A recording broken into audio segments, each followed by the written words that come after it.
مدینے میں ایک صحابی ہیں ابو دحداح، اللہ اکبر، کبھی میں پڑھتا ہوں تو حیرت ہوتی ہے۔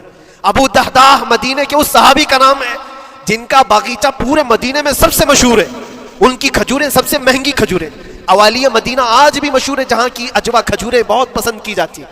ابو دحداح کا باغیچہ بنا ہوا تھا، بڑا خوبصورت تھا، لوگ مثال دیتے تھے، تعریفیں کیا کرتے تھے، ابو دحداح کا باغیچہ مدینے میں سب سے قیمتی باغیچہ ہے۔ ابو دحداح حضور کی بارگاہ میں آتے ہیں، کہتے یا رسول اللہ صلی اللہ علیہ وسلم، اگر میں اس ایک درخت کو خرید کر کے وقف کر دوں تو کیا میرے آقا مجھے بھی ملے گا جنت میں؟ اللہ کے نبی نے فرمایا جو میں نے وعدہ کیا ہے وہ تجھے بھی عطا کیا جائے گا۔ ابو دحداح کہتے ہیں اس یہودی کے پاس سیدھے آتے ہیں، کہا کہ تو یہ ایک درخت بیچ دے گا، بدلے میں تجھے بہت اچھی قیمت دیتا ہوں۔ اس نے کہا کیا دو گے؟ کہا مدینے میں ابو دحداح کا باغیچہ تمہیں پتا ہے؟ اس نے کہا ہاں جانتا ہوں، نام بہت سنا ہوا ہے۔ کہا وہ پورا باغیچہ اس ایک درخت کے بدلے دے دیا جائے گا، ایک درخت کے بدلے دے دیا جائے گا۔ اس یہودی نے کہا کیا مذاق کر رہے ہو؟ یہ کیا مذاق ہے؟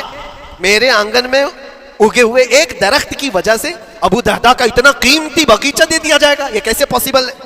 اس صحابی نے کہا اللہ کے نبی کی بات ہے، ہم مذاق نہیں کرتے، ہمارے لیے وہ ایک باغیچہ کیا ایسے 70 باغیچے ہوں، نبی پاک کی بات پر ہم سب عطا کرتے، سب ہم وقف کر دیں۔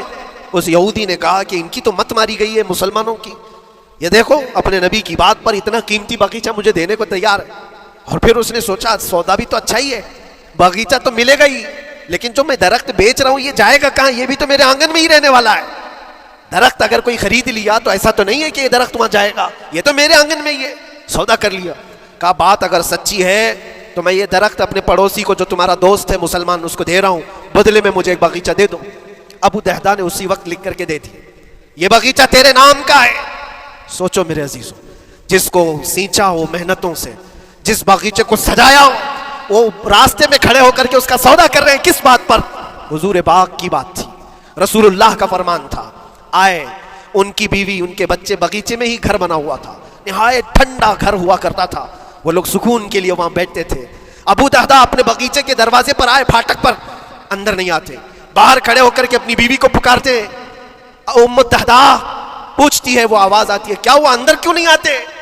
باہر کھڑے ہو کر ابو دحداح کہتے ہیں بیگم باہر آ جا، یہ باغیچہ بک چکا ہے، اب ہمارا نہیں ہے، سامان لے، بچے لے اور باہر آ جا۔ بیوی نے کہا یہ کیسے اچانک؟